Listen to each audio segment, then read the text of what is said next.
I'm going to give you a breakdown of the NFC Divisional Playoff game between the Minnesota Vikings and the San Francisco 49ers, and we're starting right now. What is going on? My name is Alpha Omega and welcome to another video. Let's quickly go over what happened on the weekend. So on wildcard weekend, we had multiple upsets with the Tennessee Titans taking down Tom Brady and the Patriots in a stunner, with Derrick Henry running wild all over the Patriots defense for 182 yards, while the Vikings took down New Orleans with the Vikings defense shutting down Drew Brees, Michael Thomas, and the vaulted Saints offense, and Kirk Cousins finally beating a top 5 team and winning a playoff game. You gave us a chance at the end, but I got 3 words for you. You like that?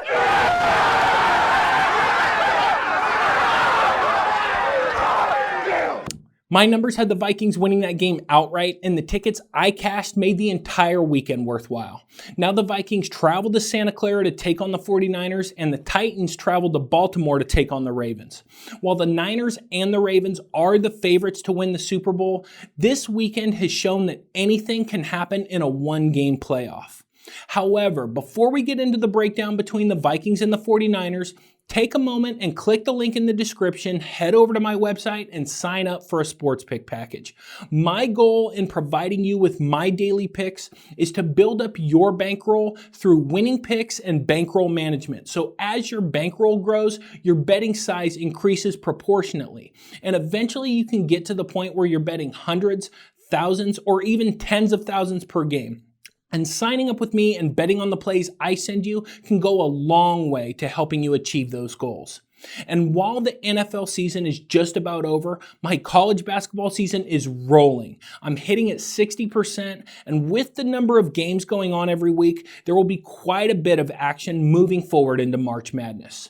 Now, while a major goal of this channel is to grow my brand and bring on more clients, unlike the vast majority of handicappers or touts out there, I don't derive the majority of my income from people buying picks. The vast majority of my income comes from actually betting on the games myself. And when I send my clients a pick to bet on, you can be sure that I'm also betting on it myself.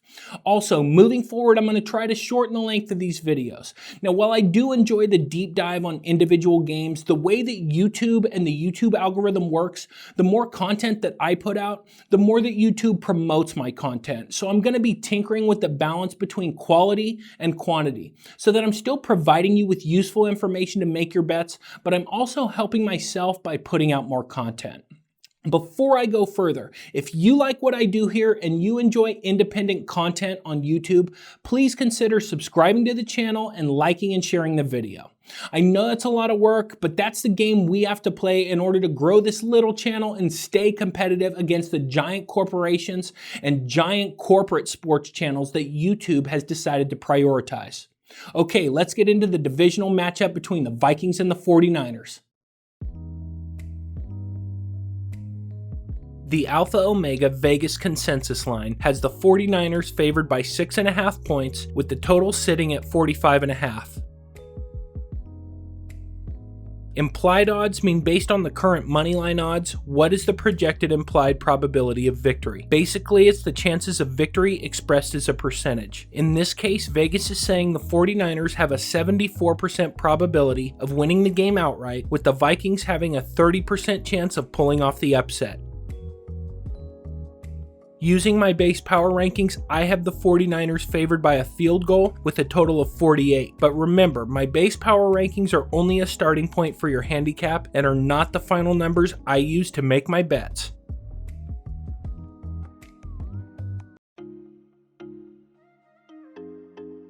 So the 49ers come into the matchup with the Vikings on 12 days of rest, and while the 49ers secured the number 1 seed in another nail-biter against the Seahawks, the 49ers undoubtedly deserve the position in which they now find themselves. While the Niner defense has been amazing, as we will discuss shortly, the San Francisco offense has been equally fantastic, especially in pressure situations. Quarterback Jimmy Garoppolo has played efficiently throughout the season and has also come up in big pressure situations with the game on the line, and for a Kyle Shanahan balanced offense based around the run like the 49ers, that is exactly what has been required. Perhaps the most impressive part about Garoppolo has been his ability to buy time in the pocket, evade the rush, and find the open receiver. As an example, Garoppolo ranks at the top of the league in throws that have gone for first downs per attempt. Garoppolo is also number 1 in percentage of throws on third down that go for first downs. Another stat that speaks to how clutch Jimmy G has been. The 49er offense is schemed around the running game, and the 49ers' three-headed monster of running backs Tevin Coleman, Matt Breida, and Raheem Mostert have been the driving force behind the 49ers' success. Mostert in particular has been fantastic, ranking number 1 in yards per carry on first down, with Breida also ranking high on the list at 16. The 49er running game is predicated on explosive plays, and the 49er trio is all about big plays. Breida has 16 rushes of 10 or more yards, while the other two both have 9. There isn't really much to say about George Kittle that hasn't already been said. Despite missing 2 games this season with knee and ankle injuries, Kittle finished the season with 85 receptions for 1,053 yards and 5 touchdowns. Kittle was named first team All-Pro after being selected to his second NFC Pro Bowl team in 2 years. He is the only tight end in 49ers history with a 1,000-yard season, and now he's done it back-to-back. Kittle's 2,945 receiving yards are the most in league history for a tight end through 3 seasons. Perhaps the only weak point of the 49er offense is the wide receiving core. Other than Emmanuel Sanders, the 49er wide receivers have been inconsistent at best, and even with the recent explosion by rookie Deebo Samuel, who has been huge for the Niners in recent weeks, Samuel has also struggled with dropped passes, and all of that may be an issue moving forward against the Vikings.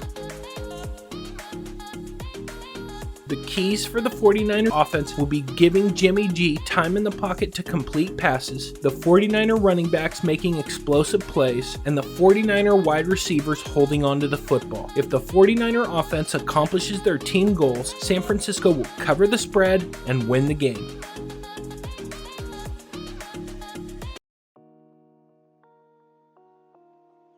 The Vikings defense has not been the strong point of the team, ranking just slightly above average overall. Entering wildcard weekend, the Vikings had the second worst third down defense in the NFL's 12-team playoff field and were missing both of their top 2 slot corners. The Vikings defense performed admirably against the Saints, relying on veteran Andrew Sendejo as a slot corner, and on the back of fellow veteran Xavier Rhodes were able to, relatively speaking, shut down the Saints' elite passing offense and newly crowned single-season receptions leader Michael Thomas. Outside of Rhodes getting beat in coverage on a couple of plays, the Vikings outplayed their statistical rankings, which may prove difficult to quantify how Minnesota will play against the 49ers. However, there are areas where the expectations and the reality of the Vikings defense met against the Saints and should continue against the 49ers. The Vikings rank 5th in the NFL in points allowed per game with 18.9, and considering that the Saints scored 20 points against the Vikings defense, that holds up close to expectations, and I do expect the Vikings to cause the Niners issues, specifically in the passing game. However, as I mentioned earlier, I also expect a higher total, especially considering that the Vikings rank right at league average in rushing yards allowed per game, and regardless of creative defensive scheming, there will be no masking the 49ers' dominant rushing attack.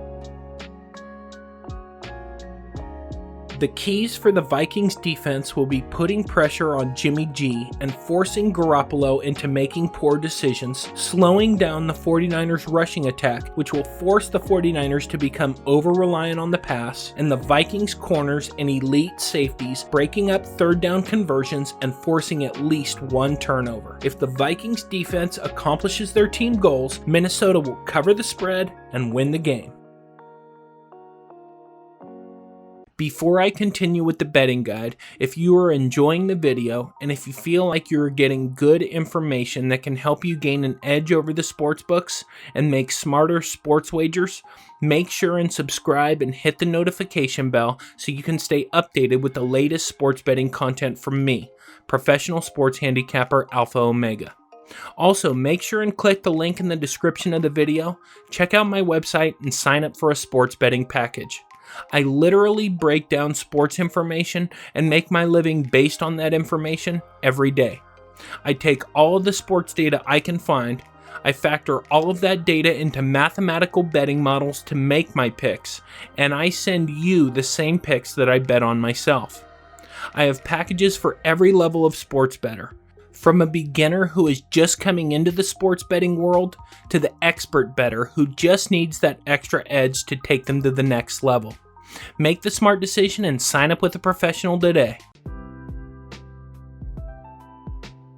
The 49er defense has been stellar throughout the majority of the regular season, and rookie Nick Bosa is a lock for Defensive Rookie of the Year. However, in the weeks leading up to the end of the season, the 49er defense has been inconsistent, including giving up 29 points and losing outright to the Atlanta Falcons, 31 points to the Rams, and 46 points to the New Orleans Saints, who, as I mentioned earlier, just got held to 20 points by the Vikings defense. While I have not heard much talk about it, the loss of linebacker Quan Alexander to a torn pectoral in Week 9 was the impetus for the 49ers' struggles on defense. Alexander was a huge playmaker and, more importantly, a defender that every team had to focus on, which in turn opened up opportunities for others in the 49er defensive front seven. Having said that, the announcement that Alexander is on track to play against the Vikings is huge news for a 49er defense that will be up against a top-ranked Minnesota offense. San Francisco is also dealing with another potential defensive return, as star lineman Dee Ford may also be returning from injury against the Vikings. Ford missed the final 3 games of the season, and the 49ers were a noticeably different defense with Ford on the field. Both Alexander and Ford's injuries need to be monitored as we get closer to game day. Another interesting wrinkle for both defenses is the similarity in both the Vikings and the 49ers offensive schemes. In practice, both defenses are very familiar with each other's offensive schemes, and that will be interesting for both teams, and I give the edge to the 49er defense based on the talent level present along with the potential injury returns.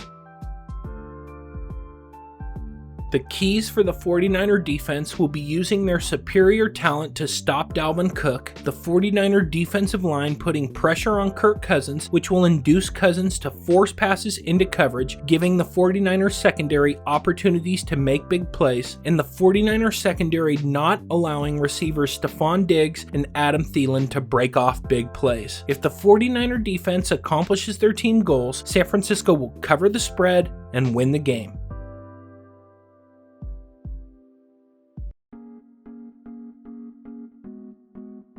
Minnesota's passing offense during the regular season ranks 23rd in the league, but as the Vikings showed on Sunday against the Saints, the Vikings passing game, when all skill players are present, can be a difficult matchup for any defense. The reasons for the Vikings' struggles in the passing game was the absence of star wide receiver Adam Thielen. Look at his stats. Thielen didn't play in weeks 8 through 14 and was obviously not 100% to end the season due to a lingering hamstring issue. However, as everyone saw, Thielen was healthy in the matchup against the Saints and steamrolled New Orleans defense for 129 yards on 7 receptions. When a healthy Adam Thielen is paired with fellow star playmaker Stephon Diggs, who finished the season with 1,130 yards and 6 touchdowns, and then factoring in rookie tight end Irv Smith Jr. and veteran playmaking tight end Kyle Rudolph, the Vikings present one of the more potent passing attacks in the NFL. The scary part for the 49ers is that the Vikings offense isn't even predicated on the pass. Instead, the offense revolves around star playmaker and top NFL running back Dalvin Cook. Cook ranks in the top 10 in just about every meaningful category, and more than that, Cook is as explosive as any running back in football, capable of taking it to the house for 6 every time he touches the ball. Against the Saints, Cook showed his abilities, finishing with 130 total yards, including 94 rushing yards and 2 touchdowns on 28 carries. After missing time due to a nagging shoulder injury, Cook obviously looked 100% against the Saints, and I expect Cook to be the deciding factor in the Vikings' success on offense. In order for Cousins to get time to pass, Cook needs to be effective. The play-action attack of the Vikings is how they have gotten this far. The keys for the Vikings offense will be the Vikings wide receivers getting separation from the 49er defenders and making explosive plays, Kirk Cousins making good decisions with the football and not forcing passes, and Dalvin Cook making plays and forcing the 49er defense to honor the run. If the Vikings offense accomplishes their team goals, Minnesota will cover the spread and win the game.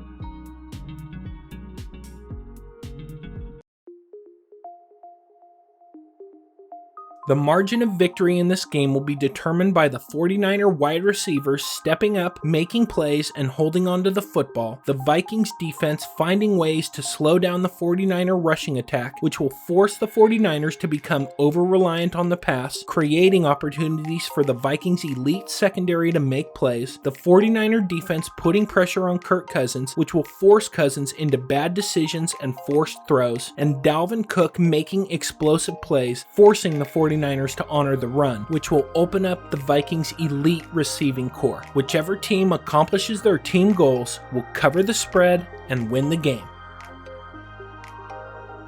Okay guys, that's the video. Let me know what you think. If you feel like you're gaining information that will help you in your sports betting, or if you have questions, make sure and let me know in the comments. And if you like what you heard in this video, please like, share, and subscribe. And if you didn't like what you heard, as always, thank you for sticking around this long. Also, remember to head over to my website and sign up for one of my sports packages. And remember that I have sports packages for every type of sports bettor. Whether you're an everyday bettor who wants that extra little edge to help you cash more winners, or you're just getting into the sports betting world and you want to find out how to make money betting on sports, you got to click the link in the description of the video, head over to my website and sign up for a package now. And if you want to stay updated with all the latest sports betting guides across all major sports, start now by hitting the round subscribe icon so you don't miss anything. Thank you all so much for watching. I'll see you next time.